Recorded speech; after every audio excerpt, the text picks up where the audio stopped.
Olá, pessoal, bem-vindos ao primeiro vídeo do projeto Python to C. Esse é um projeto desenvolvido numa parceria entre o PET Sistemas e a professora Luciana Montera. Nesse primeiro vídeo, então, nós vamos abordar aí os primeiros passos de vocês nessa nova linguagem, né, a linguagem C.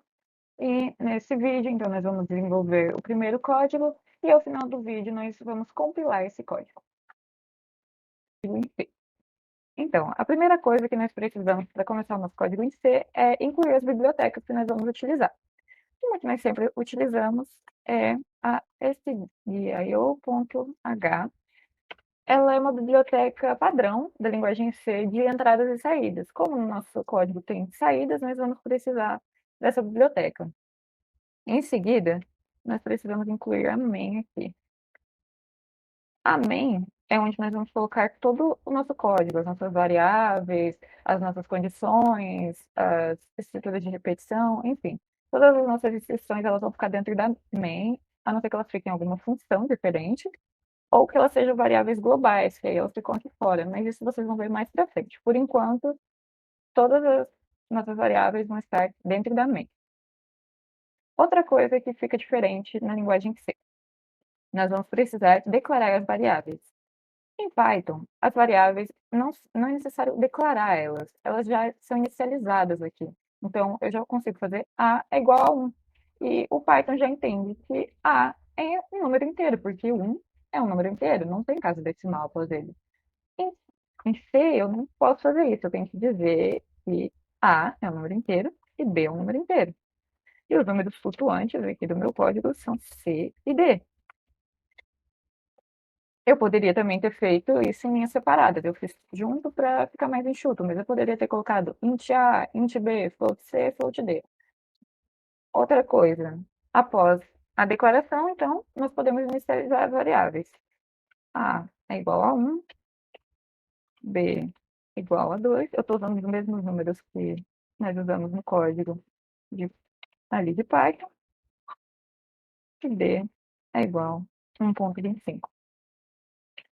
Ok. Aqui temos uma outra variável, né? A soma 1, que é a soma de A e B.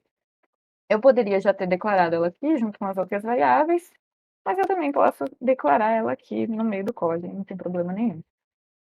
Soma 1 é igual a mais B.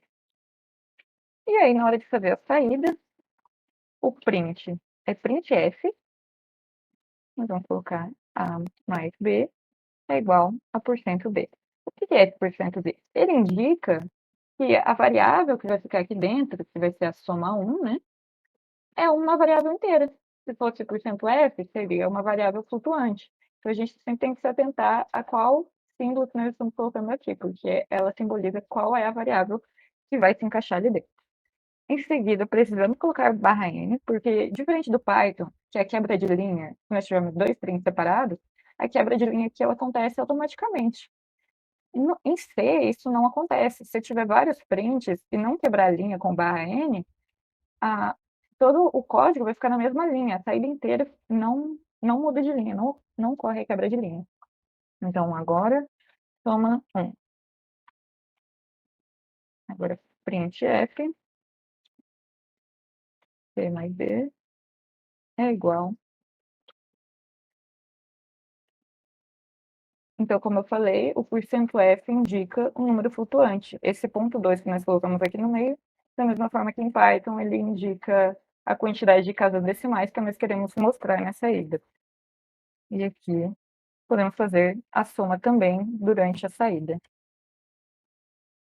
Como o nosso, a nossa main é inteira, nós precisamos retornar um valor inteiro ao final. Normalmente, esse valor inteiro que nós retornamos é zero. Então, aqui está pronto o nosso código. Uma coisa que é bom ficar bem atento é que a maioria das linhas em C, diferentemente de Python, que nós não colocamos nada ao final da linha, em C nós precisamos sempre finalizar com ponto e vírgula. Ó, aqui eu esqueci de um. E aí dá erro de compilação, se não tiver tudo com ponto e vírgula. Nós só não usamos nos casos de abertura de funções, ou de estrutura de repetição, ou quando vamos abrir uma condição. Mas nos outros casos, normalmente, precisamos desses pontos e vírgula. Bom, código pronto, vamos salvar. E Vou salvar como exemplo 1.c. Bom, agora que nosso código já está pronto e já está salvo, nós precisamos compilar esse código. E essa é outra grande diferença entre as linguagens Python e C. Por quê? Em Python, que se trata de uma linguagem interpretada, as linhas elas são executadas uma a uma. Então, o interpretador, ele lê essas linhas uma de cada vez. Então, se eu tiver um erro, digamos, aqui na última linha, eu digitei algo errado aqui nessa última linha, ele vai ler tudo que tem até essa linha e ele vai executar tudo normalmente até essa última linha, e ele vai dar erro só quando ele estiver aqui. Já em C, que é uma linguagem compilada, é, ele não vai deixar isso acontecer. Por quê? Para poder executar o programa, nós precisamos compilar ele, para gerar um arquivo executável.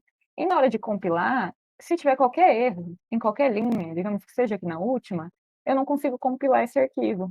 E se eu não consigo compilar, eu não consigo criar esse programa executável. Então, eu não consigo executar o meu programa. Bom, vamos lá então, agora executar o programa. Eu vou abrir aqui o meu terminal. Esse aqui é o meu terminal do Windows. Eu estou aqui na minha pasta de usuário. Eu sei que nessa pasta de usuário tem uma pasta documentos, que foi onde eu deixei o meu arquivo, né? Foi em documentos Python to C.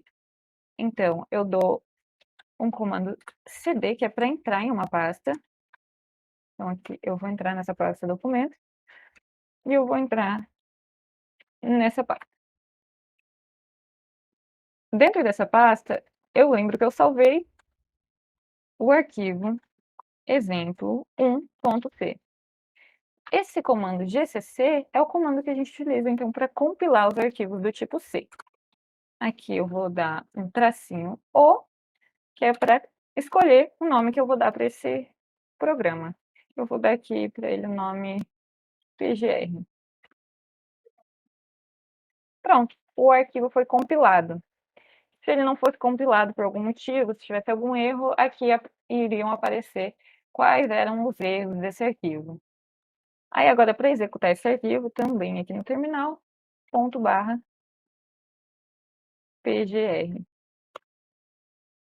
E aqui a gente vê ele seguindo as instruções do código A mais B igual a 3, C mais D igual a 3.75. Quando nós compilamos o código, ele vai criar esse arquivo executável e o local de salvamento desse arquivo executável vai ser no mesmo local onde está o nosso código. Então, aqui o nosso código ele se chama exemplo 1 e ele estava em documentos, Python versus C. Então, aquele programa que a gente criou chamado PGR vai estar nessa mesma pasta.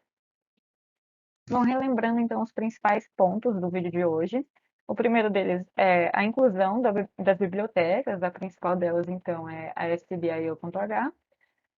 O uso da main, que sempre vai retornar um inteiro, então aqui no caso nós retornamos o zero, inclui a main aqui, e todas as variáveis, tudo que a gente usa fica dentro da main por enquanto. A declaração das variáveis, então nós não podemos apenas inicializar as variáveis, como aqui está acontecendo, né? Só as variáveis inicializadas, nós temos que declarar elas antes. A utilização de ponto e vírgula ao final de cada uma das frases e pular linha é necessário o uso de barra M. Então, para fazer a quebra das linhas, nós precisamos colocar o barra M. Esse foi o conteúdo do primeiro vídeo. Muito obrigada pela atenção de vocês e até a próxima.